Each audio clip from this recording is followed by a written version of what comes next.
जो दिल्ली का घटनाक्रम हुआ उसको पूरा देख के पूरा का पूरा विश्व सकते में है। आज दुनिया के हर कोने में ये बात हो रही है। भारत की गली गली मोहल्ले मोहल्ले में बात हो रही है। दिल्ली के हर पार्क में आज मॉर्निंग वॉकर्स यही चर्चा कर रहे थे कि इतिहास में कभी नहीं हुआ कि एक सिटिंग चीफ मिनिस्टर बेल पाने के बाद, जेल से निकल जाने के बाद खुद ये ऐलान कर रहा है कि अगर मुझे ईमानदार मानते हैं तो मुझे वोट दीजिएगा। देश में बहुत सारे चुनाव लड़े जाते हैं, लड़े गए हैं। जाति के नाम पे चुनाव लड़े जाते हैं, धर्म के नाम पे चुनाव लड़े जाते हैं, भाषा के नाम पे चुनाव लड़े जाते हैं। ये पहला देश में चुनाव होगा जिसमें एक मुख्यमंत्री कह रहा है कि ईमानदारी के नाम पे इस चुनाव को लड़ा जाएगा, और वो तब जब देश की केंद्र सरकार सारी एजेंसियों को लेके, क्या ईडी, क्या सीबीआई, क्या इनकम टैक्स, क्या एसीबी, सब एजेंसियों को लेके एक मुख्यमंत्री के पीछे लगी हो और उसको बदनाम करने की कोई कोशिश ना छोड़ी गई हो, कोई ऐसी बदनामी की कोशिश ना छोड़ी गई हो 2 साल में जो भारतीय जनता पार्टी ने ना की हो। उसके बावजूद उस मुख्यमंत्री का विश्वास अपनी जनता पे है और अपनी ईमानदारी पे है कि वो मुख्यमंत्री कह रहा है कि मेरी ईमानदारी पे वोट दीजिएगा। ये मुझे लगता है कि अपने आप में एक बहुत बड़ी ऐतिहासिक घटना है जो यहाँ पे हो रही है। अब दिल्ली के लोग क्या कह रहे हैं,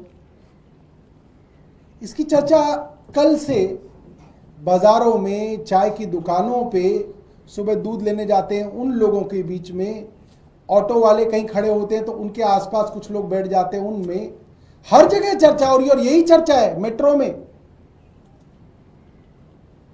कि प्रधानमंत्री मोदी ने अपनी सरकार और अपनी एजेंसियों द्वारा जो षड्यंत्र रचा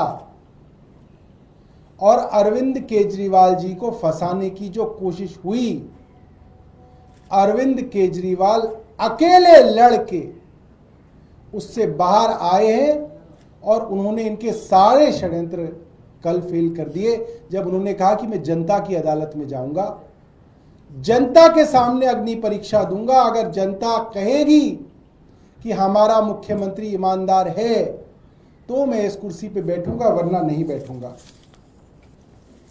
आज सुबह बाल लंबे हो रहे थे तो बाल कटाने सुबह सुबह में निकला।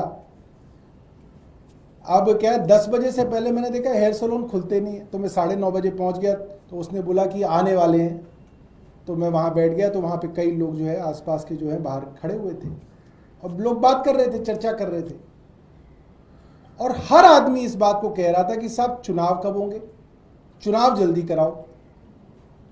दिल्ली के लोगों के अंदर ऐसी उत्सुकता है कि चुनाव हो और हम वोट डाल के अरविंद केजरीवाल को कल ही दोबारा मुख्यमंत्री बने, ऐसी बेसब्री है आज दिल्ली की जनता के बीच में। एक आदमी वहां पे बैठा था, वो बोला सर मुख्यमंत्री जी ने बहुत अच्छा किया कि जेल में रह के रिजाइन नहीं किया। अगर जेल में रह के रिजाइन करते तो भारतीय जनता पार्टी कहती कि हमारे दबाव में रिजाइन करना पड़ गया। मुख्यमंत्री जेल से बाहर आए और खुद अपनी मर्जी से रिजाइन किया। ये मुख्यमंत्री जी ने बहुत बड़ा काम किया। एक और वहां पे व्यक्ति थे, वो ये बात कर रहे थे, मैंने अभी फोन पे उनसे पूछा, तो वे रहते तो हमारे ग्रेटर कैलाश में, मगर दुकान उनकी लाजपत नगर में। तो कह रहे थे कि सर लाजपत नगर के भी जो दुकानदारों का ग्रुप है जिसमें अधिकतर लोग भारतीय जनता पार्टी के समर्थक हैं, वो लोग भी ये बात कह रहे हैं कि ये अपने आप में बहुत बड़ी बात है कि एक मुख्यमंत्री अपनी कुर्सी से खुद रिजाइन करके कह रहा है कि जनता कहेगी मैं ईमानदार हूं तो इस कुर्सी पे बैठूंगा, वरना इस कुर्सी पे नहीं बैठूंगा। इसके बाद मोटे तौर पे जनता के बीच में जो बातचीत है वो ये है कि भारतीय जनता पार्टी को लेकर जबरदस्त नाराजगी है। और नाराजगी इसलिए कि उनके द्वारा चुने हुए मुख्यमंत्री, जिस मुख्यमंत्री ने आईआईटी पास किया, आईआरएस का एग्जाम पास किया, इनकम टैक्स कमिश्नर थे, नौकरी को छोड़ के 10 साल तक झुग्गियों के अंदर समाज सेवा की हो, मुख्यमंत्री रहते हुए भी लगातार संघर्ष किया हो, लोगों को मुफ्त बिजली दी हो, पानी दिया हो, अस्पताल दिए हो, स्कूल दिए हो, मोहल्ला क्लिनिक दिए हो, बुजुर्गों को मुफ्त तीर्थ यात्रा दी हो, महिलाओं को मुफ्त बस यात्रा दी हो, ऐसे मुख्यमंत्री के पीछे भारतीय जनता पार्टी ने अपनी सारी ताकत लगा दी।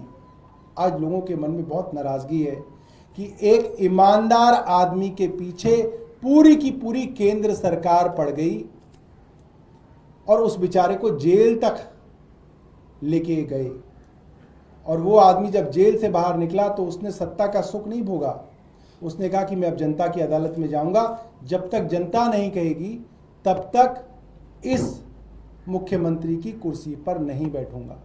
कई चर्चाएं हो रही हैं, अलग अलग चर्चाएं हो रही हैं। कुछ लोग तो ये कह रहे हैं कि सर सतयुग में सुना था भगवान राम ने परिस्थितियों वश राजगद्दी का त्याग किया था और 14 साल के वनवास पे चले गए थे। अयोध्या की सारी जनता रो रही थी, बिलख रही थी कि राम आप मत जाइए, आप इस सिंहासन पे बैठिए।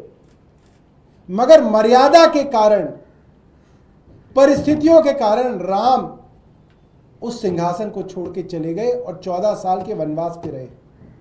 और उनके पीछे जिसको वो सिंहासन मिला, भरत उनके भाई, वो भी उनके खड़ाव रख के इंतजार करते रहे कि राम वापस आएंगे तो अपना जो है काम संभालेंगे। अरविंद केजरीवाल राम नहीं है, राम तो भगवान थे। भगवान राम के भक्त हनुमान और हनुमान के भक्त अरविंद केजरीवाल जी हैं। वो तो राम से तुलना नहीं की जा सकती। मगर जिस मर्यादा के नाम पे सतयुग में भगवान राम ने अपना सिंहासन छोड़ा था, आज ऐसा उदाहरण दिख रहा है कि एक मर्यादा के नाम पे, एक नैतिकता के नाम पे, एक जनता के हाथ में अपनी पूरी की पूरी बागडोर देने के नाम पे अरविंद केजरीवाल ने इस्तीफा दिया है। और अरविंद केजरीवाल जी ने कहा है जनता वापस बिठाएगी तो इस कुर्सी पे बैठूंगा, वरना इस कुर्सी पे नहीं बैठूंगा। बहुत बहुत अगर आपने हमारा अभी तक चैनल सब्सक्राइब नहीं किया है तो कृपया चैनल सब्सक्राइब कर लें, लाइक करें, शेयर करें, कमेंट करें। तो मिलते हैं फिर किसी और खबरों के साथ। नमस्कार।